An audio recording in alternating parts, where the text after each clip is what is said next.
Welcome back to my channel. Halimbawa si A and B magkasintahan.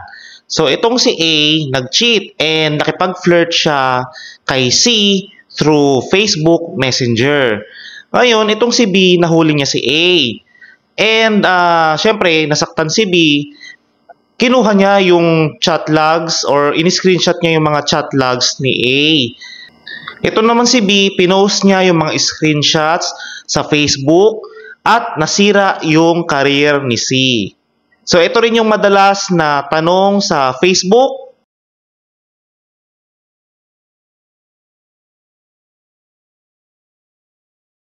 Basic naman yan and na-discuss ko na yan in my other videos. Pagka pinost mo yung kasiraan ng isang tao online, pwedeng mademanda ka dyan. Pwedeng cyber libel, pwedeng violation of the Data Privacy Act, pwede rin damages kasi sira mo yung reputasyon ng isang tao. But we will not dwell into these topics, itong cyber libel and DPA. I would like to share with you a recent case decided by the Supreme Court. Ito yung People versus Yul Vincent Rodriguez. 2023 case lang ito. I-discuss ko yung case but before that, meron akong pinublish na ebook. So just check the description below on how to purchase my ebook. Simple lang naman, you send the payment to a GCash number, then send nyo yung proof of payment dito sa lawyer.courses@gmail.com, then I will respond with the attached file.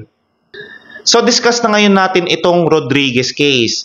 In this case, si Rodriguez na-demanda for qualified trafficking kasi binubugaw niya yung kanyang minor cousins. Ito mga pulis nagsagawa ng entrapment operations. So kinontak nila si Rodriguez through Facebook Messenger and Skype. Dito sa Skype naman, nagpapalabas si Rodriguez ng mga nude shows. So itong mga pulis, video record itong palabas na to. So fast forward, nakasuhan si Rodriguez ng qualified trafficking for providing or transporting a minor for the purpose of prostitution. So nakarating yung kaso sa Supreme Court. Ang argument ni Rodriguez, so nakarating sa Supreme Court itong case na to. Ang argument ni Rodriguez, halika nga dito na, ay hindi siya pwedeng ito mga ebidensya, hindi pwedeng magamit as evidence against him kasi it violated his right to privacy. So ang tanong dyan, pwede bang gamiting ebidensya ang screenshots ng chat logs? So ang sagot ng Supreme Court, by the way, ito pala yung anak ko, his name is Marco and 4 years old na siya. Say hi, Tari, hi. Hi guys. Okay, so ito yung sagot ng Supreme Court. We reject Rodriguez's contentions that the recorded chat logs and videos are inadmissible in evidence for violation of his right to privacy.